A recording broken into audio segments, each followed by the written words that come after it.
Time now for this hour's car review.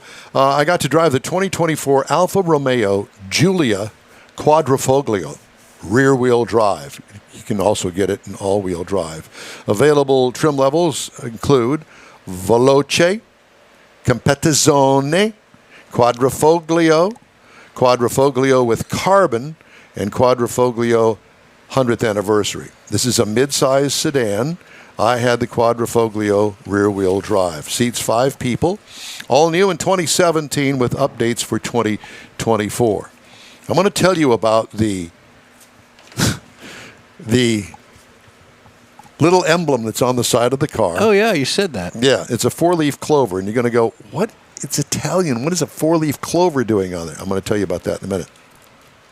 New front and rear lighting on the 24 model. Sexy, fast-looking shape with rounded, creased hood lines. Triangle grille grows on you with a large lower vertical opening. Unremarkable rear end styling, which was kind of disappointing because I was thinking, well, this is going to be looking really good in the back end too. Not so much, kind of blends in with every other SUV out there. Dual exhaust and lower black valance. Overall, exterior styling gets an A+. Paint is magnificent on this car. What could use improvement? A more distinctive rear end. Interior highlights include new, larger infotainment screen, now 12.3 inches. Pretty easy to use, too. High bolstered manual front seats, and these cost more. Wow. Because they have a carbon fiber back on the things, but I was kind of surprised that they were manual seats. Thought, what in the world? No electric? Nope. Straightforward AC controls and other controls as well. High quality, racy layout, not your mother-in-law's favorite.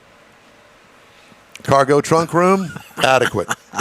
What I liked, you know that you're in something special and different. And it's good looking, and I had lots of compliments on it, and everybody liked the car, which kind of surprised me, to be honest with you.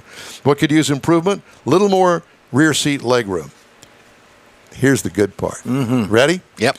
2.9-liter V6 twin turbo. Whoa. With 2.9. A 2.9-liter. Teeny tiny 2.9-liter V6 with twin turbos, 505 horsepower, 443 pound-feet of torque, 8-speed automatic transmission with big paddle shifters on it. This is a race car. Miles per gallon rated at 17 city, 25 highway for a combined at 20. Believe it or not, yours truly got 23.3. Wow. Over 367.8 miles. This car does 0 to 60 in 5.4 seconds. It's pretty badass. I don't know what else to say about it. Ride and handling, if you know, you know. It's a hot rod. It will remind you of pulling out on the driveway and just letting it rip. Sign in the drive. Yep. We could use improvement. Nothing. Give me more. Price. Wow. Pricing on this is, well, dancing with the devil is the note that I made to myself here to tell you about it. Reminds me of the very last Holden-built GTO with the Corvette motor.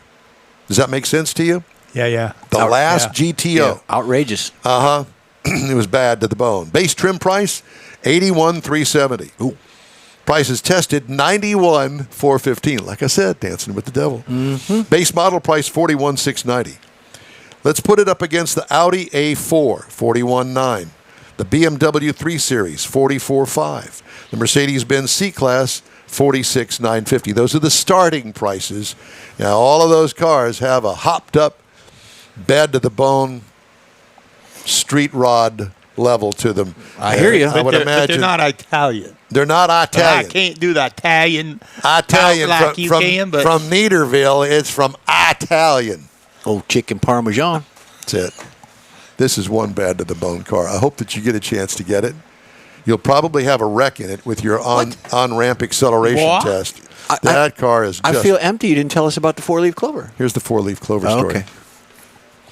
Alfa Romeo's 4-leaf clover, or Quadrifoglio in Italian, is a symbol of luck and performance that originated in 1993. This is from Google. Story goes that Alfa Romeo driver Ugo Savocci was superstitious and often finished in second place, earning him the nickname L'Eterno Secondo, or the Eternal Second. Before the 1923 Targa Florio race, Savocci painted a green four-leaf clover on a white diamond on the side of his Alfa Romeo RL in hopes of bringing himself good luck.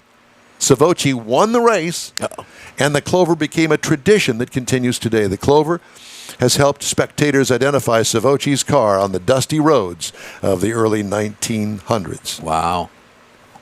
He died in a car accident a few months later while test driving a vehicle without the clover. After his death, the team became superstitious and began requiring all of their racing vehicles to have the clover badge before taking to the track. Today, the clover is still a symbol of Alfa Romeo's racing history and high performance and is featured on the Quadrifoglio models. Is that where we get leprechauns from? That's it. That's exactly where it is. Push it and you get a leprechaun? Meat. It's that leprechaun. Anyway, I thought that was an interesting story. That was, yeah. All right. Hey, if you'd like to get in touch with us, shoot us an email. The address is info@nwheeltime.com. Remember,